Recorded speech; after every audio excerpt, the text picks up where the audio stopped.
My name is Sam, and this is a quick one brought to you by Movie Night Autopsy.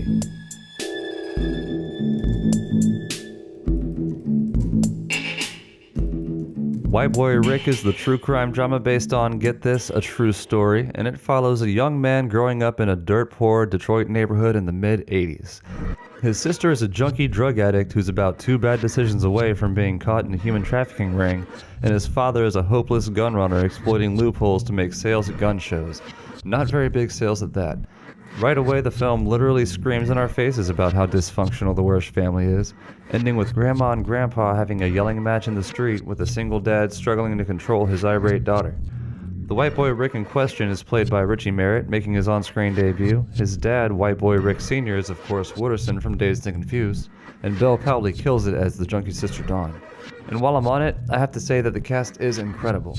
And no one is bad in this film, but outside of the Ricks Jr. and Sr., and to a lesser extent the sister, no one else really has that much to do.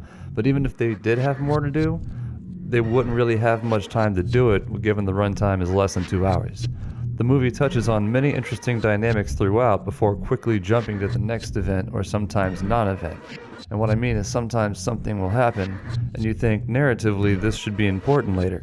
And then it never is, it just never comes up again. As for the pacing, that's also pretty rocky.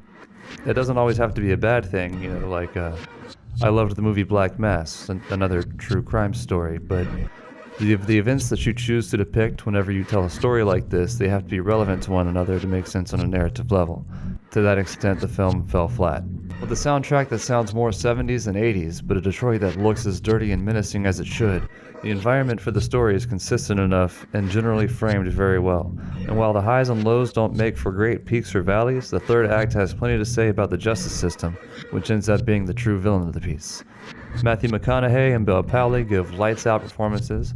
Bruce Dern and Jennifer Jason Leigh couldn't be bad if they wanted to, and Jonathan Majors and Paperboy from Atlanta do the best that they can with the little that they get.